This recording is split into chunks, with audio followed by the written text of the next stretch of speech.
आज हम सी लैंग्वेज में कांस्टेंट के बारे में पढ़ेंगे। कांस्टेंट क्या होते हैं, कांस्टेंट का यूज क्यों किया जाता है। कांस्टेंट मीन्स जिसकी वैल्यू चेंज नहीं होती है। कांस्टेंट वो वेरिएबल्स होते हैं जिनकी वैल्यू चेंज नहीं होती। जब हम कोई वेरिएबल कोई कांस्टेंट डिक्लेयर करते हैं तो उसकी वैल्यू फिक्स्ड रहती है। यदि इसकी वैल्यू चेंज करने की कोशिश की जाए तो प्रोग्राम में एरर आ जाता है। यानी कांस्टेंट वेरिएबल की वैल्यू फिक्स होती है, जो प्रोग्राम के रन टाइम में भी इसकी वैल्यू चेंज नहीं की जा सकती। सी लैंग्वेज में कांस्टेंट दो प्रकार के होते हैं, constant literal, constant variable.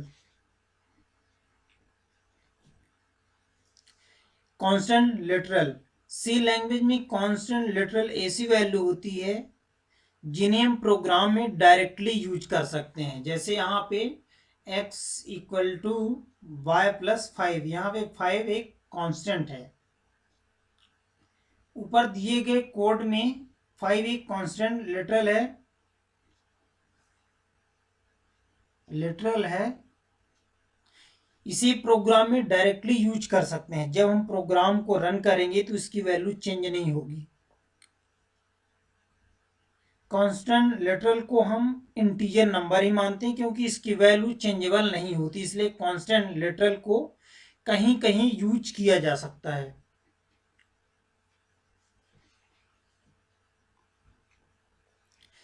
Constant variable, constant variable वो वेरिएबल्स होते हैं जिन्हें हम खुद डिक्लेयर करते हैं।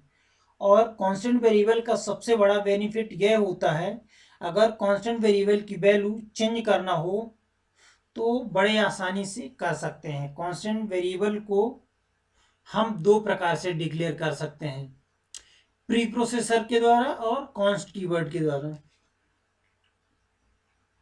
Using preprocessor hash define, C language में हैश डिफाइन एक प्री प्रोसेसर है। इसका यूज करके हम कांस्टेंट वेरिएबल डिक्लेयर कर सकते हैं। हैश डिफाइन प्री प्रोसेसर के द्वारा कांस्टेंट वेरिएबल मेन फंक्शन के पहले ही क्रिएट किए जाते हैं। जैसे यहाँ पे ये हमारा मेन फंक्शन है, मेन फंक्शन के पहले ही हमने एक कांस्टेंट क्रिएट किया है, hash define num20। Pre processor के द्वारा डिफाइन किए गए कांस्टेंट वेरिएबल को प्रोग्राम में कहीं भी यूज कर सकते हैं। जरूरत पड़ने पर इसकी वैल्यू को भी चेंज कर सकते हैं। ये इसका एग्जांपल है, has include stdio dot H, has include conio dot H. यहाँ पे हमने एक कांस्टेंट वेरिएबल बनाया, ये हमारा मेन फंक्शन हो गया इंट मेन। और हमें ये जो हमारी नम की वैल्यू थी वहाँ ये हम इस फंक्शन के अंदर प्रिंट कर रहे हैं। ये रिटर्न, क्योंकि हमने यहाँ पे इंट लिया है इसलिए रिटर्न 0 करना है।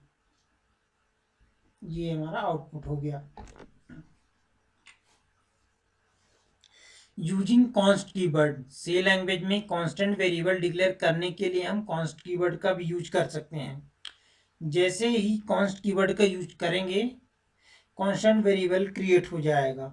हाँ, कांस्टेंट वेरिएबल को हम फंक्शन में भी क्रिएट कर सकते हैं और उसे यूज भी कर सकते हैं। जैसे यहाँ पे फंक्शन के अंदर बनाया है कॉन्स्ट इंट ए। यहाँ पे एक कांस्टेंट ए है जिसकी वैल्यू 10, सेम बी। यहाँ पे हमने इन टाइप के एक वेरिएबल बनाया है और ए और बी की दोनों वैल्यू को ऐड करके हम सी वेरिएबल में असाइन कर दिए और यहाँ प्रिंटफ फंक्शन के द्वारा हम इसकी वैल्यू को प्रिंट कर लिए। ये आउटपुट हो गया 20। Types of constant, C language में 5 प्रकार के कांस्टेंट होते हैं जिनकी लिस्ट नीचे दी गई है। सी लैंग्वेज में एस्केप सीक्वेंस कैरेक्टर को भी कांस्टेंट ही माना जाता है। हम इसके बारे में आगे पढ़ेंगे। Integer constant, character constant, string constant, floating point constant, enumeration constant. Integer constant, integer constant में इंटीजर टाइप के वैल्यू स्टोर होते हैं, जैसे 5, 0.78। इंटीजर कांस्टेंट में डेसिमल, ऑक्टल और हेक्साडेसिमल लिटरल हो सकते हैं।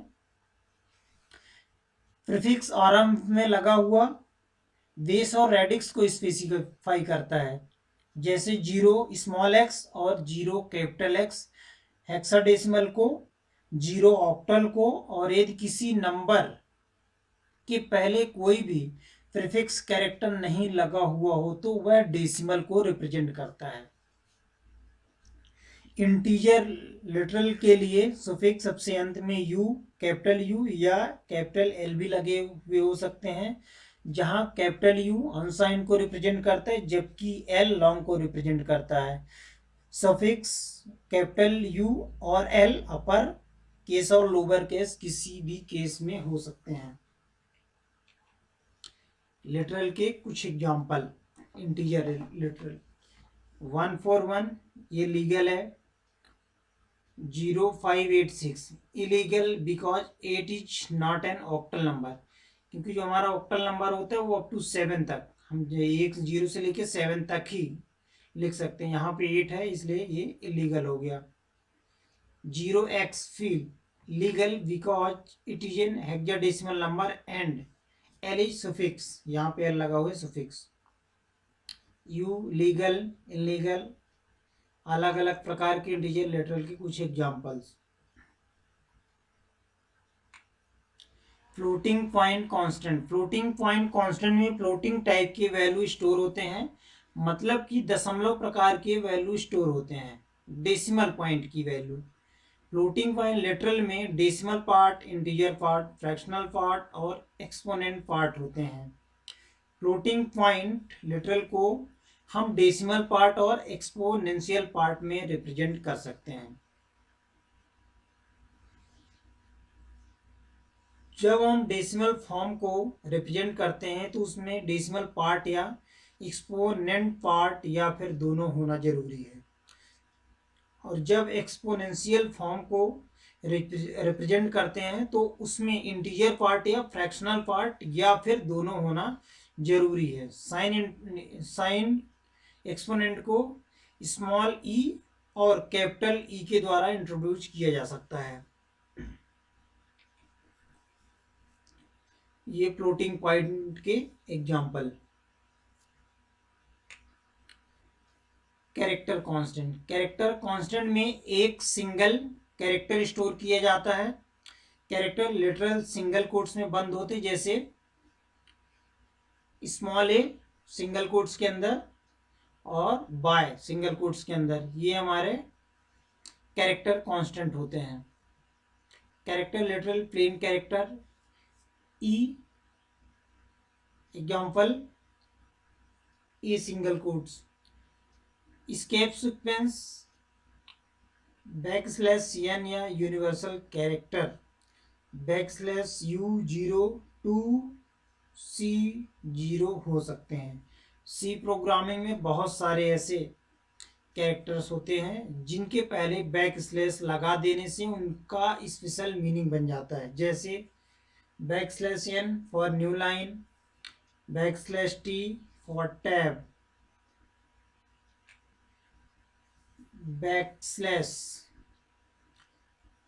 स्केप सीक्वेंस की ये लिस्ट है, जैसे \a अलर्ट और bell, \b backspace, \f form feed, new line, horizontal tab, vertical tab. String constant. String constant में स्ट्रिंग टाइप की वैल्यू स्टोर होते हैं। स्ट्रिंग लिटरल की वैल्यू डबल कोट्स में इंक्लोज्ड होते हैं। स्ट्रिंग लिटरल में एक या एक से अधिक कैरेक्टर के कॉम्बिनेशन हो सकते हैं, जैसे यहाँ पे वेट। इसमें भी कैरेक्टर कांस्टेंट की जैसा प्लेन कैरेक्टर, स्केप सीक्वेंस और यूनिवर्सल कैरेक्टर स्टोर होते हैं। स्ट्रिंग के अंत में नल कैरेक्टर यानी \0 कंपाइलर के द्वारा ऑटोमेटिकली क्रिएट कर दिया जाता है। स्ट्रिंग कांस्टेंट की example, const char A4 equal to wait.